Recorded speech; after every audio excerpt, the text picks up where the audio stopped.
मियां Mohammad Nawaz Sharif Avenfield reference के अंदर बरी हो गए। ये हेडलाइंस आपने देख ली, सुन ली, इसके तजिए भी सुन लिए। ज़रा से आपको सबाक के साथ हमें इसके ऊपर कमेंट करना चाहिए।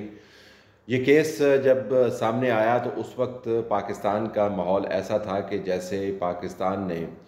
करप्शन की दास्तान का सबसे बड़ा जो किरदार है उसको गिरफ्त में ले लिया है। कहने को तो पनामा पेपर से इसका ताल्लुक़ था, जिसके अंदर ज़िमनन ये जिक्र किया गया था कि वो ख़ानदान जिनके ऑफशोर अकाउंट्स हैं और उन्होंने मुबैना तौर पर अपने फाइनेंशियल मामलात को ऑफशोर अकाउंट्स के ज़रिए हैंडल किया है, उसमें नवाज शरीफ के हवाले से रेफरेंसेस भी थे। तो सुप्रीम कोर्ट बीच में तब इन्वॉल्व हुई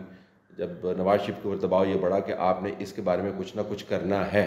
नवाज शरीफ इस मामले को तहकीकात के लिए और ट्रांसपेरेंसी के लिए ख़ुद कोर्ट लेके गए। अब ये आर्गूमेंट किया जाता है कि ख़ुद कोर्ट अगर ना लेके जाता, जब मुकदमा ना बनता, शायद ये लोग उस वक्त के माहौल को भूल गए हैं या उस वक्त के दाव पेच को भूल गए हैं या जानबूझ के अपनी शर्मिंदगी मिटाना चाहते हैं। नवाज शरीफ अगर सुप्रीम कोर्ट ये मामला ना भी लेके जाता, नवाज शरीफ अगर पनामा पेपर लीक करने वालों से मुकम्मल तौर पर किरदार का सर्टिफिकेट भी ले आता, अगर वो रिपोर्ट गलत भी साबित हो जाती, तो होना यही था। होना इस वजह से ये था क्योंकि फैसला किया जा चुका था कि नवाज शरीफ को हमने करना है फारिग। इमरान खान के तजर्बे को, जिसको हम पिछले 12 साल से जिसकी हंडियाँ पका रहे हैं, उसको बाकायदा उस डिश को हमने सर्व करना है और कम वोट में हमने इस निज़ाम के अंदर ऊपर ग्राफ्टिंग करनी है इमरान खान की। तो ये बिल्कुल ही एक फजूल किस्म का आर्गूमेंट है कि नवाज शरीफ अगर ना लेके जाते सुप्रीम कोर्ट के सामने ये मामला पनामा का और ये केस ना बनता, इसके ऊपर फिर GIT ना बनती, GIT के बाद ट्रायल कोर्ट के अंदर ना जाते, फिर उसके बाद सुप्रीम कोर्ट के बेंच की तरफ से सुपरवाइजरी जज ना लगता, इनको सजाएं ना होती, ये मामला तवील इतना ना होता। इस तरह ही होना था, इससे भी बुरा होना था। जिस तरीके से GIT बनवाई गई और जिस तरीके से तस्वीर लीक की गई और जिस तरीके से उस वक्त रिपोर्टिंग होती थी, वो तमाम एंकर्स, वो तमाम चैनल्स, वो तमाम वकला, मैं जब आजकल उनकी अदाएँ देखता हूँ और सुनता हूँ तो मुझे हैरानी होती है और परेशानी होती है और एक तरह से फ्रस्ट्रेशन भी होती है कि क्या इन लोगों को अपना माजी याद नहीं है, इनको अपने तज्जिए याद नहीं है। और उस वक्त चंद एक लोग ये कह रहे थे कि ये दाव पेच खेले जा रहे हैं, इसका ताल्लुक वास्ता जो है करप्शन मिटाने से नहीं है, इसका ताल्लुक वास्ता मुकम्मल तौर पर इमरान को लाने से है। लेकिन कोई नहीं सुन रहा था और जो सुनवाना चाह रहे थे उनको आप मुकम्मल तौर पर फारिग किए जा रहे थे, क्योंकि ये दाव पेच जो हैं ये इस्टेब्लिशमेंट के घर से निकल रहे थे। वो तमाम जज साहबान जो उस वक्त बैठ कर, जिनमें से 4 रिटायर हो चुके हैं, एक के अलावा सारे के सारे, और आराम से अपने घरों के अंदर बैठ के अब भाषण देते हैं, लेक्चर देते हैं। अब वो लॉ स्कूलों के अंदर जाके पढ़ाते हैं कि जस्टिस किस तरीके से सर्व किया जाता है। व्हाट्सएप के ऊपर क्या उनको मैसेजेस नहीं आ रहे थे, उनको क्या डायरेक्शंस नहीं दी जा रही थी, उनके हैंडलर्स क्या मौजूद नहीं थे जो उनको बता रहे थे कि किस तरीके से आपने बेंच बनाना है और किस तरीके से आपने सजाएं देनी है और किन किन नुकात को आपने सामने लेके आना है। ये एक साझा दाव था जो मारा गया, सबकी आंखों के सामने मारा जा रहा था। मालूमात किसी के पास कम होगी, किसी के पास ज़्यादा होगी, लेकिन कोई शख्स जिसका इस पेशे से ताल्लुक़ है, जिसका नाम सहाफ़त है, या कोई शख्स जिसका ताल्लुक़ सियासत से है, या कोई शख्स जो इस्टेब्लिशमेंट को रिप्रेजेंट कर रहा है, वो अपने दिल के ऊपर हाथ रख के ये नहीं कह सकता कि उसको पता नहीं था कि उस वक्त हो क्या रहा है। सबको पता था क्या हो रहा है, लेकिन प्रिटेंड ऐसे कह रहे थे कि जैसे बहुत बड़ी करप्शन के ख़िलाफ़ आपने दास्तान खोली है। फिर उसको बुनियाद बना के क्या आपने ट्रोल्स की आर्मीज़ को नहीं क्रिएट किया? क्या पिंडी के अंदर बैठ के उनको आप ब्रीफिंग्स नहीं देते होते थे कि आज आपने ये स्टोरीज़ करनी है? क्या चैनल्स के ऊपर खबरें नहीं लगवाते होते थे कि चैनल के पैनल्स को आप नहीं बताते होते थे कि आज आपने ये बात करनी है? क्या टिकर्स नहीं चलवाए जाते होते थे? और एक दिन नहीं चलवाया, एक हफ्ता नहीं चलवाया, एक महीना नहीं चलवाया, सालों चलवाए।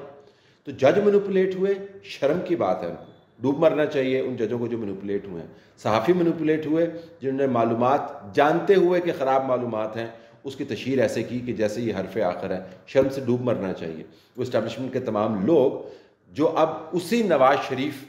को देख रहे हैं रिटायरमेंट के बाद, जिसको वो फारग करना चाहते थे कि वो दोबारा केसेस से बरी हो रहा है। उनको भी मेरे ख्याल में चुल्लू भर पानी में डूब मरना चाहिए, क्योंकि उनके अपने करतूत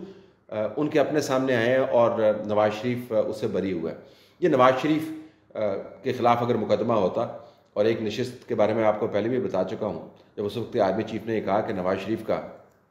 एक बहुत बड़ा अकाउंट जो है वो हमें मिला है बिलियंस ऑफ डॉलर्स का, और वो सिंगापुर के अंदर अकाउंट है, तो मालूमात अपनी तरफ से दे रहे थे। तो हमने ये कहा कि अगर आप मालूमात के साथ दस्तावेज़ात भी फ़राहम करें तो हम बिल्कुल वो स्टोरी करेंगे। اگر آپ دستاویزات فراہم نہیں کریں گے تو ہم اس کو ایک بودا کلیم مانیں گے اور اس کے اوپر ہم کام نہیں کریں گے۔ باقیوں نے وہ سٹوریز پک کر لیں، تو نواز شریف کے خلاف، اس کی فیملی کے خلاف، اور اس وقت کے وہ تمام سیاستدان، صرف نون لیگ کی میں بات نہیں کر رہا ہوں، تمام سیاستدانوں کا تعلق ANP کے ساتھ ہو، ان کا تعلق پیپلز پارٹی کے ساتھ ہو، جس کسی نے عمران خان کے رستے میں رکاوٹ کے طور پر ایک روپ اختیار کیا، اس کو تہس نہس کر دیا، میڈیا کو تہس نہس کر دیا، عدالتوں کے نظام کو تہس نہس کر دیا، جس کے اندر جج صاحبان جو ہیں مکمل طور پر، کلی طور پر انوالو تھے اور بے شرمی کے ساتھ انوالو تھے، میڈیا پروجیکشن کے ساتھ انوالو تھے، جوڈیشل نظام کو تباہ برباد کر دیا، میڈیا کو مکمل طور پر ہائی جیک کر دیا، اور آخر میں کیا نکلا؟ آج آپ یہ سرخیاں دیکھ لیں جو لگی ہوئی ہیں آپ کے سامنے کہ جی نواز شریف بری ہو گئے۔ اگر واقعتاً نواز شریف کے خلاف کرپشن کے کیسز تھے اور ملک کا پیسہ لوٹا تھا تو لٹکاتے اس کو، بالکل لٹکانا چاہیے تھا، کون کہتا اس کو نہ لٹکائیں، اس کو بھی لٹکائیں، کسی اور کو بھی لٹکائیں جس نے قوم کا پیسہ لوٹا ہے۔ لیکن اگر آپ نے اس تمام مدعے کو سیاسی داؤ پیچ کے لیے استعمال کیا تھا تو کچھ احتساب نہیں ہونا چاہیے۔ ایون فیلڈ کے معاملے کو بنیاد بنا کر آپ نے نفرت کے جو الاؤ لگائے ہیں، وہ الاؤ ہر طرف بھڑک رہے ہیں۔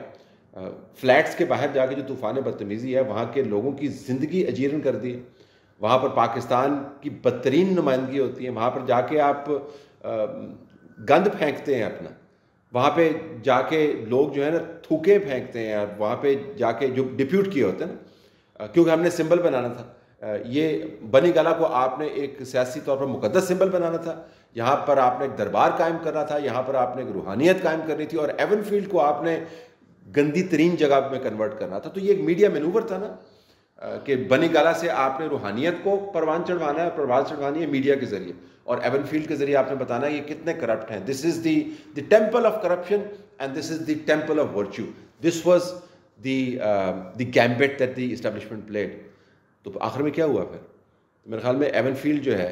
نواز شریف کی بریت کا معاملہ نہیں ہے، مجھے تو بطور ٹیکس پیئر یہ لگتا ہے کہ آپ نے جو اتنا قوم کا وقت ضائع کیا ہے، اتنا آپ نے خزانے کے اوپر بوجھ ڈالا ہے، اتنے آپ نے پاپڑ بیلے اپنی طرف سے، اگر اس کا نتیجہ یہی نکالنا تھا تو پھر آج کیا احتساب نہیں ہونا چاہیے ان لوگوں کا جنہوں نے یہ کام کیے؟ کیا ان ججوں کی پینشنیں نہیں روک دینی چاہیے؟ کیا ان تمام اسٹیبلشمنٹ کے لوگوں کی پینشنیں نہیں روکنی چاہیے جنہوں نے یہ کام کیا تھا؟ ان تمام بیوروکریٹس کا کیا ہوا جو اس کا حصہ بنے تھے؟ ان تمام مالکان کا کیا ہوا جو اس کا حصہ بنے تھے؟ ان صحافیوں کو کیا ہوا جو اس کا حصہ بنے تھے؟ اور کیے جا رہے تھے پروگرام، اور کیے جا رہے تھے پروگرام، اور کیے جا رہے تھے پروگرام۔ نواز شریف کو جو ڈیمیج ہوئی ہے بریت کے باوجود وہ پرمننٹ، کیونکہ یہ بیانیہ ایک نسل نے تقریباً 10 سال سنا ہے کہ کرپشن ہے، کرپشن ہے، کرپشن ہے، کرپشن ہے۔ یہ ڈیمیج اب ریورس نہیں ہو سکتی، یہ اس جنریشن کے ذہنوں کے اندر سرایت کر گئی ہے، it's burnt on their mind, اور اب اسی بیانیے سے اسٹیبلشمنٹ کے خلاف نفرت کے الاؤ بھی آپ کو ابلتے ہوئے نظر آتے ہیں، کیونکہ آپ نے تو اپنا قبلہ درست کر لیا، آپ نے کہا جی اب نہیں، اب میرے خیال میں ہمیں بہت زیادہ ہو گیا ہے، اب نواز شریف کے ساتھ بہت زیادہ زیادتی ہو گئی ہے، تو اب ہمیں ہاتھ روک لیں چاہیے۔ ہاتھ روکا، کورٹ نے ان کو بری کر دیا، لیکن وہ جو آپ نے